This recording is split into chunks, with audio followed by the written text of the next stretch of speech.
La puissance de la femme. Dieu a donné des qualités uniques et extraordinaires à la femme. Alors si tu es une femme et que tu tombes sur cette vidéo, écoute bien. Voici les aspects clés de cette puissance que tu as en toi. Numéro 1. La capacité à nourrir et à donner la vie. Tu as la capacité de porter la vie. On s'en rend pas compte parce que on banalise certaines choses, mais c'est l'une des puissances fondamentales de la femme. C'est une des capacités fondamentales d'être une femme. C'est de pouvoir porter la vie, de donner la vie, de la nourrir et de la soutenir.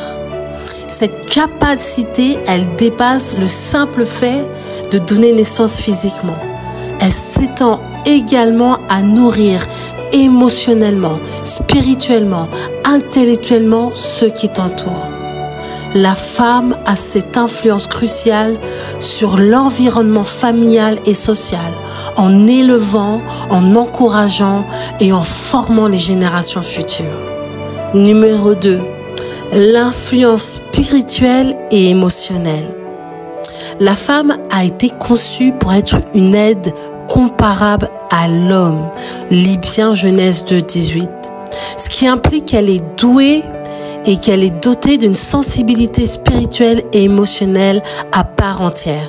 C'est cette capacité à ressentir, à comprendre et à influencer de manière intuitive qui lui permet de jouer un rôle central dans l'équilibre et la stabilité de sa famille, de sa communauté, de la société. Les femmes possèdent vraiment un grand pouvoir dans la manière dont elles inspirent, dont elles peuvent guider et toucher les autres. Observe bien, regarde certaines situations dans ta vie. Je suis sûre que tu pourras identifier ça. Numéro 3, la force de caractère et la résilience. Vraiment, les femmes sont dotées d'une force intérieure remarquable. Oui, mesdames, vous pouvez supporter l'insupportable. Vous pouvez surmonter l'insurmontable. Oui, vous êtes incroyable. Vous avez la capacité de montrer votre détermination face aux défis et aux adversités de la vie, tout en restant forte et déterminée jusqu'à ce que vous puissiez atteindre vos objectifs. Cette résilience nous permet de surmonter les situations difficiles et d'apporter un soutien indéfectible à notre famille et à notre communauté. Numéro 4, le leadership et la gestion. Je crois vraiment que les femmes, à partir du moment où elles mettent tout le monde, elles ont ce côté de leadership très fort chez elles. Contrairement à cette vision de la société un peu stéréotypée, tu vois, moi, je veux affirmer le fait que les femmes ont vraiment un don naturel pour le leadership et la gestion.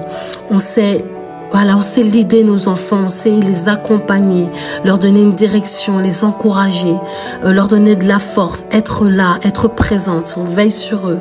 On sait gérer, le repas, ça a l'air bête, hein, mais le repas, le linge, les devoirs des enfants, les activités, gérer une excursion en famille pour les vacances.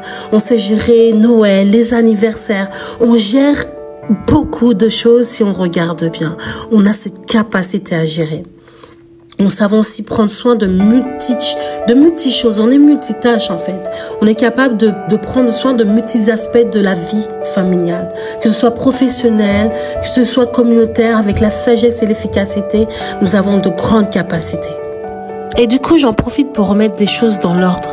La femme a été créée pour être une partenaire égale à l'homme et non une subordonnée, non une secrétaire, non une femme de ménage. La femme a été mise au même pied d'égalité que l'homme, capable de gérer et de diriger des aspects cruciaux de la vie avec compétence et discernement. 5e point. Le pouvoir de l'amour et de la compassion. La compassion et l'amour sont des forces profondes qui font partie de la puissance de la femme. C'est vraiment des qualités féminines qui sont vraiment le reflet du caractère divin le caractère du Père. Et par ces traits, nous les femmes, on est capable de guérir, de réconcilier et de restaurer leurs relations brisées. L'amour qu'une femme porte à sa famille et à ceux qui l'entourent a un impact durable et puissant dans la société. Et sixième point, un rôle complémentaire et pas concurrent. Une autre facette de la femme et qui est importante est que la puissance de la femme réside dans sa complémentarité avec l'homme. Il n'y a pas de rivalité avec son homme. En tout cas, les femmes ne sont pas en rivalité avec leurs hommes. Elles complètent leur mari. Elles complètent leur moitié. Elle a été créée pour apporter des qualités que l'homme ne possède pas nécessairement.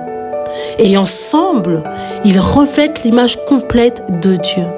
Malgré les tentatives de cette société à diminuer la femme, il est important de savoir que la puissance de la femme ne diminue pas celle de l'homme. Bien au contraire, elle la renforce. Ce qui est important à retenir dans tout ça, c'est que la puissance de la femme se trouve dans sa capacité unique à créer, à nourrir, à influencer et à diriger avec amour, sagesse et résilience. D'ailleurs, tout ce qu'une femme fait, c'est toujours par amour. Elle possède une sensibilité spirituelle et émotionnelle qui la rend précieuse et irremplaçable dans le plan divin. En tant que femme, tu dois reconnaître et identifier cette puissance et la libérer, tout en prenant ta place en tant que partenaire égal dans la société et dans les plans de Dieu.